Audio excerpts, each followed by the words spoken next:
south central Florida. So this is where we're headed here with regard to replacing those trees that we've lost to disease. Worst case, this is meant to get your attention, obviously, but it's not the condition across the entire state, but it could be the future of whether we're able to replant or not. I'm showing you here in this table.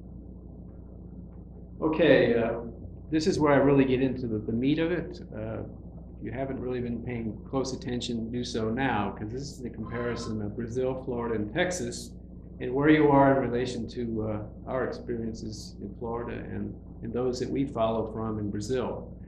I've mentioned a lot of this already, but here are some of the comparisons head-to-head of what's going on in Texas. And I think that you'll find that you're in very good shape compared to what we were, and in good shape compared to what Brazil was when they started with from their first detection of disease, which in Brazil was in 2004.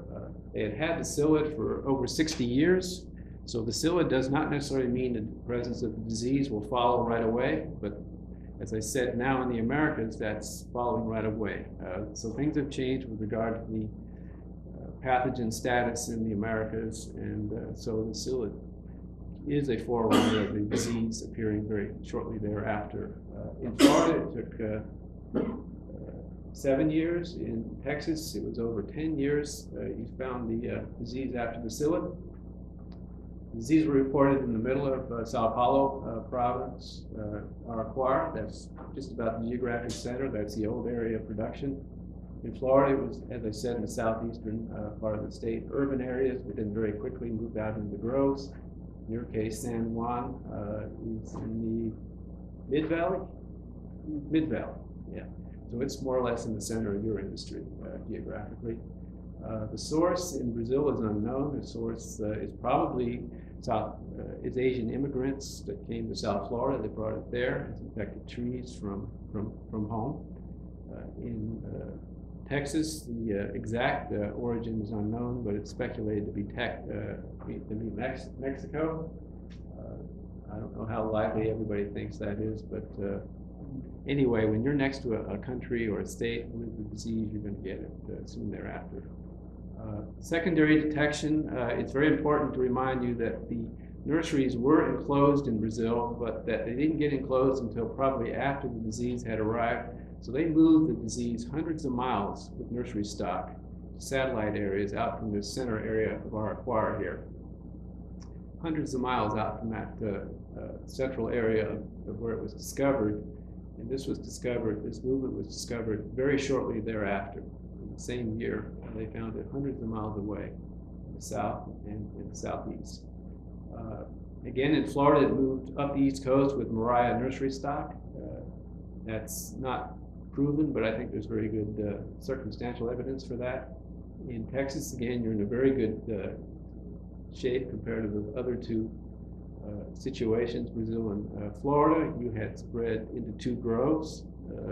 You can, again, speculate as to how that happened, but the good news is that so far that's always been found. Secondary spread is by psyllids, moving by weather, by harvesting operations in both Florida and Brazil. You haven't detected any of that yet, fortunately for you.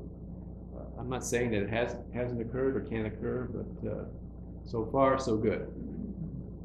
Okay, here's an example of what happened here in Brazil, in Sao Paulo. Again, if my pointer works,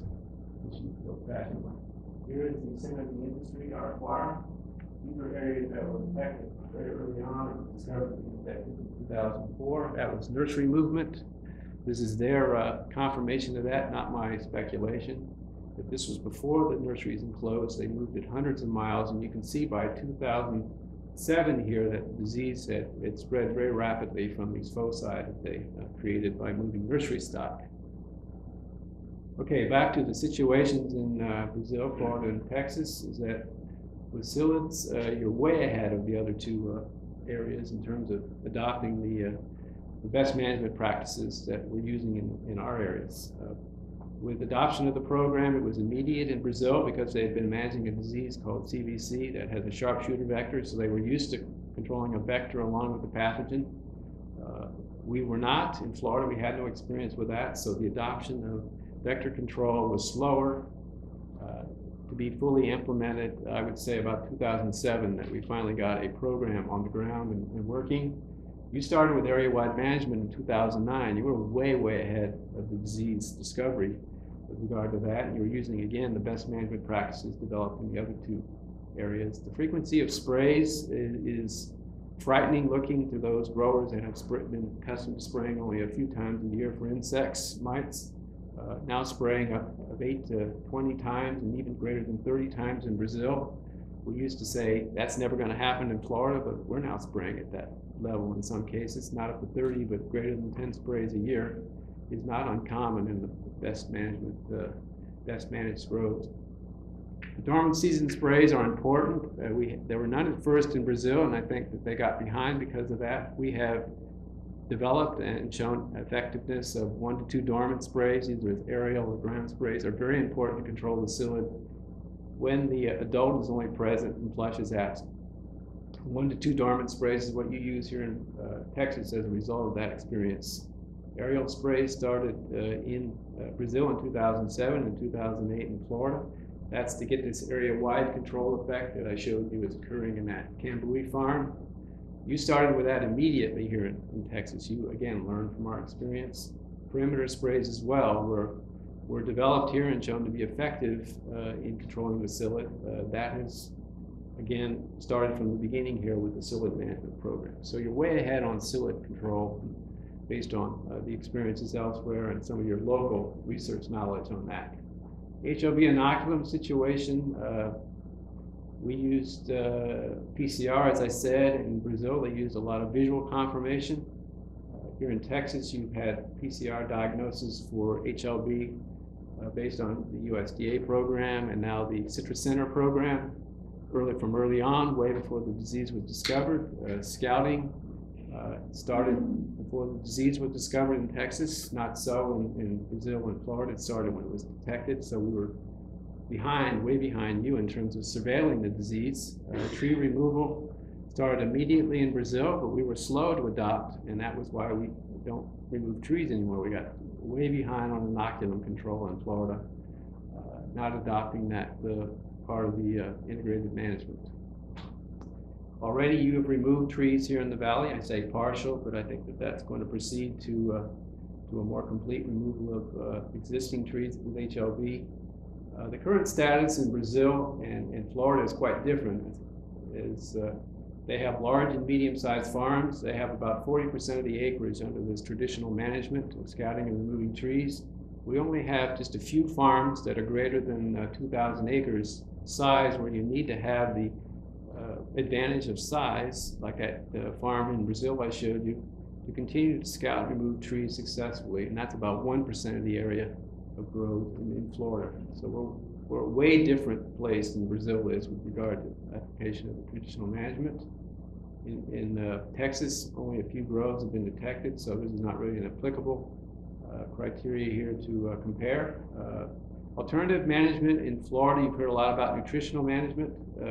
Greater than 80% of the growers, I would estimate, are using some kind of enhanced nutrient program. Whereas in Brazil, they looked at this, and only a few growers have gone forward with this nutritional management. Some have tried it and then stopped. So only about 10% of their growers, they estimate, are using nutritional management.